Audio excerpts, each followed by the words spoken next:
when you're talking about the failure of Bidenomics, Biden spent a lot of money on a couple of big projects, or big spending bills. Can you talk about them and how they failed to deliver what he and his supporters claimed that they were going to do? Yeah, let's just tick through 5 quickly. There's the American Rescue Plan, $1.9 trillion. And the main thing we got from that was inflation.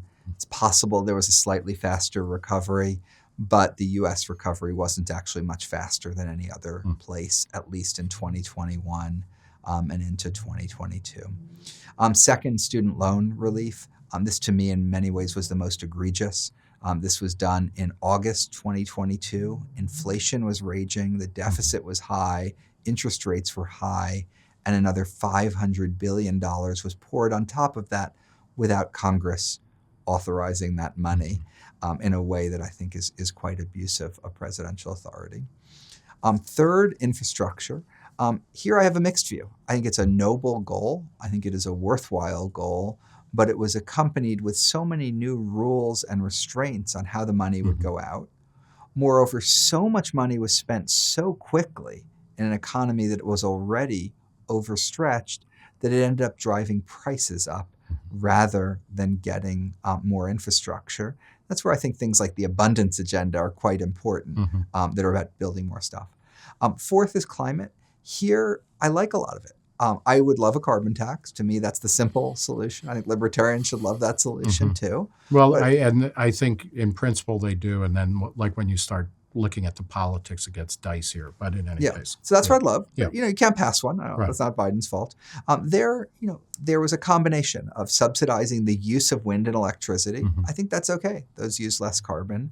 But there was also a lot of remaking American industry. So we would make solar panels in the United States. That's where I get off the train. I'd rather just buy the cheapest ones from around the world. And finally, there's the CHIPS program, where from an economic perspective, I think we're going to get worse microchips and not create great jobs. National security and resilience, I think it will be a plus. And that plus outweighs, for me, the economic minus. I'm willing to pay a cost in terms of efficiency to have microchips made here, advanced ones, instead of all in Taiwan. As long as they're more expensive and they're less good. But they're ours. That's not my goal. But I would say that about very few things. But and that's where, again, the cost benefit comes into play. If you are willing to, if you tell me that you think your microchip plan is going to create more jobs and better jobs and increase economic growth, I'm not going to believe you. If you come and tell me, you know what, it's going to cost some money, it's going to be a little bit inefficient, but here's what the national security benefit is, then we can go back and forth. How big is the economic cost? How big is the national security benefit? Is it worth it? Is it not? Some of these programs, and there were some of them under Trump and under Biden when we're talking about COVID. Can you explain from an economic point of view? I'm a simple English major and a psychology major. Why is it bad when to tell people at a time like COVID, we're going to double or triple your unemployment benefits and extend them for long periods of time? Why does that end up having a bad effect on the economy? Right. Well, if your goal is to get people not to work, and that might have been a goal in March and April of 2020, that's a perfectly fine way to do it. The policy lasted through September 2021. At that point, there were record job openings. People were either vaccinated or had caught COVID and were less susceptible to it again. And by that point, it really started to interfere with people getting back into work. I mean, why would you possibly want to work when you could get more money not working? I think that almost every day until my retirement. I'm sure I'll be thinking that. And then the second issue in the whole response is if you give people more money. Let's say we as a country were producing and buying and selling 1,000 a year, 1,000 units of whatever. You give people enough money to buy 1,100 at the same time that something's happened to the economy, so it can only make 900. Right.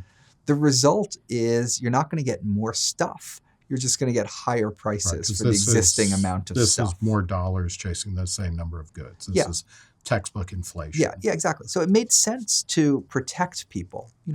Where you don't want your living standards to go way, way down because of COVID. But what we ended up doing was not doing the math and figuring out what you needed to do to protect people, not doing the targeting to get to the money to the people who needed it.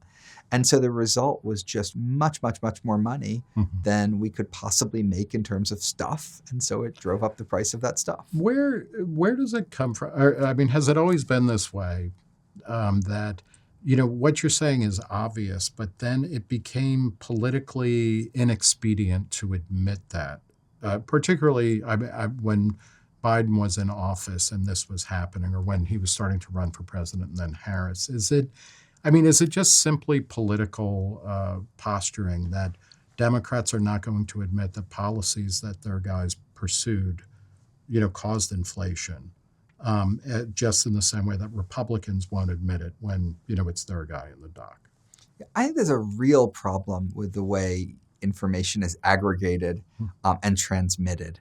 There were some people I know who, when that first stimulus bill were passed, who were emailing me, hey, this is really too large, but I don't want to undermine Biden by saying that. Or, this is too large, but I'm afraid people, or in the student loan case, this is a bad policy, but I don't want to get, destroyed the way, Jason, I saw you get destroyed on Twitter. Some people, though, don't even quite see that. So I've had people reach out to me who have said, hey, aren't the Trump tax cuts going to cause inflation? Jason, you should write about that.